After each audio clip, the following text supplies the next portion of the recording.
안녕하세요. 명지대학교 조서관입니다.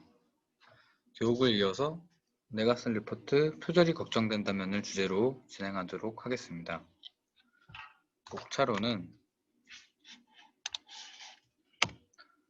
먼저 학습윤리의 의미, 학습윤리가 적용되는 범위, 표절과 인용의 차이, 표절 및 참고문헌 작성법 순으로 진행이 되겠고요. 1장 학습윤리의 의미부터 시작하도록 하겠습니다. 학습윤리란 무엇인가? 학문 탐구 과정에서 요구되는 윤리는 교수 같은 전문 연구자에게나 이제 막 학문 탐구를 시작한 학부생에게나 모두 동일하게 적용됩니다. 전문 연구자에게 요구되는 윤리를 연구윤리라고 하고 학부생과 같이 초보 연구자에게 요구되는 윤리를 학습윤리라고 합니다. 쉽게 말해 여러분의 대학생활에서 이루어지는 학습활동과 관련된 모든 과정에서 지켜야 할 기본적인 덕목과 태도를 말합니다. 그렇다면 우리는 왜 학습윤리를 지켜야 할까요? 첫째, 정직한 학습활동만이 여러분들의 학습 능력을 길러줄 수 있습니다. 성실한 노력에 기반하지 않은 학습활동은 본인의 능력 개발에 별다른 도움을 줄 수 없습니다. 스스로의 노력을 바탕으로 한 자발적이고 정직한 학습활동만이 사회가 요구하는 창의적인 지식 생산 능력을 길러줄 수 있습니다. 둘째, 정직하지 않은 학습 행위는 공정한 평가를 왜곡할 수 있습니다. 누군가의 결과물을 무단으로 가져다 쓰는 표절, 비양심적으로 무임승차하는 행위 등은 성실하고 정직하게 학습에 임한 많은 학우들에게 피해를 줄 수 있습니다. 학문 탐구 과정에서 요구되는 윤리적인 태도는 신호등과 같습니다. 정직하게 신호를 잘 지켜야만 목표 지점에 도달할 수 있습니다. 명지대학교 조서관은 이번 교육을 통해 여러분들이 학습과 관련된 모든 활동에서 지켜야 할 부분들을 알기 쉽게 정리하고 알려드리고자 합니다. 명지대학교 학생분들이 학습윤리를 바르게 준수하여 윤리적인 지성인으로 거듭났으면 좋겠다는 마음입니다.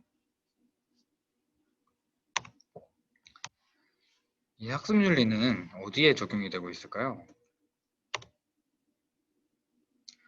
출석, 과제, 팀플, 시험 등에 모두 적용이 되고 있지만 과제를 예시로 들도록 하겠습니다. 대학교에서 과제를 작성하고 제출하는 것은 본인이 공부한 내용을 담아 그 결과를 제시하는 행위입니다. 자신만의 생각과 표현을 담을 때 비로소 과제는 여러분의 학습 능력을 향상시켜 줄 수 있습니다. 과제 수행에서의 비윤리적인 행위에는 위조와 변조, 표절, 중복 제출 등이 있는데요. 위조는 과제 속 내용을 허위로 만들어내는 것으로 자료조사를 통해 얻은 것이 없음에도 불구하고 거짓으로 내용을 만들어내는 부정행위입니다. 변조는 내용을 본인에게 유리한 쪽으로 임의로 바꾸는 것입니다.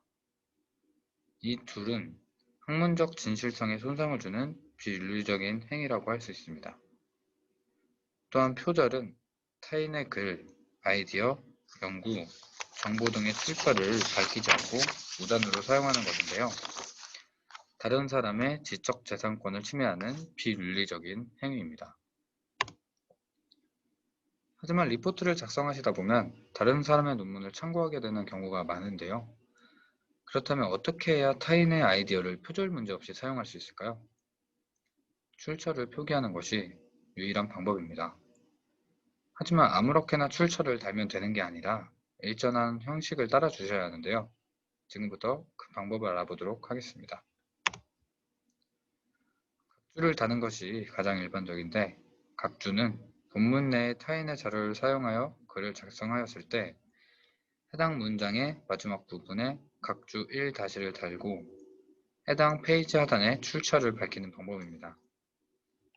각주는 본문 내에 어떠한 방식으로 표기하느냐에 따라 방법이 다른데요. 가장 많이 사용되는 간접 인용부터 살펴보자면 간접 인용은 인용할 문장을 자신만의 방법으로 요약, 재구성한 것입니다.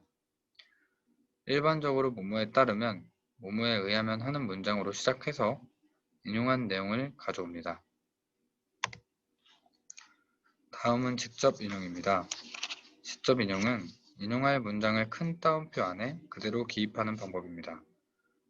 출처는 간접 인용과 동일 방식으로 표기해 주시면 됩니다. 또한 재인용은 타인이 인용한 자료를 다시 한번 인용하는 것인데요. 원문을 찾기 어려운 경우에만 사용하시는 방법입니다. 인용 각주를 남긴 후 출처 부분에 일단 원문에 대해 기입하신 뒤 콜론 뒤에 인용문 출처를 기입해 주시면 됩니다. 동일한 참고문헌을 중복 인용하는 경우 출처의 일부를 생략해서 표현이 가능합니다. 예시에서 보이는 것과 같이 2, 3은 연속되어 같은 자료를 인용한 경우로 3을 위 글로 표기하여 일부 생략 표현했고 1, 4와 같이 동일한 자료를 인용하였으나 연속되지 않은 경우에도 4를 앞글로 표기하여 일부 생략이 가능합니다. 그러고 참고문헌을 작성해 주셔야 하는데요. 인용하거나 참고한 자료들을 한꺼번에 작성해 주시는 파트입니다. 자료 유형별로 단행본, 국내 논문, 외국 서적, 외국 논문, 인터넷 주소 등의 기타 항목 순서대로 작성을 해주셔야 하고 동일한 자료 유형 내에선 가나다 순으로 작성을 해주셔야 합니다. 세부 작성 방식으로는 국제 표준 참고문헌 기술 양식이 있는데 보통 시카고 스타일, MLA 스타일, APA 스타일이 가장 많이 사용되는 기술 양식입니다. 기술 양식에 대해 조금 더 설명을 드리자면 시카고 스타일은 인문학, MLA 스타일은 인문예술 분야, APA 스타일은 사회과학 분야에서 많이 사용이 되고 있습니다. 시카고 스타일로 작성된 참고문헌의 예시이고 MLA 스타일의 예시, APA 스타일의 예시입니다. 각자 만들고 계신 리포트 분야를 바탕으로 제 예시를 참고하셔서 참고문헌을 만드시면 도움이 될 거라 생각합니다. 이 자료들은 제가 이 PPT를 만들 때 참고했던 자료들이고요. 도서관에서 소장 중인 책들이니 여러분들이 리포트를 작성하실 때 대출하셔서 이용하시는 것도 좋다 생각합니다. 마지막으로 해당 PPT의 내용은 DBP와 함께하는 에이플 리포트 완전 정복의 내용과 연구윤리정보센터를 참고해서 작성하였습니다. 감사합니다.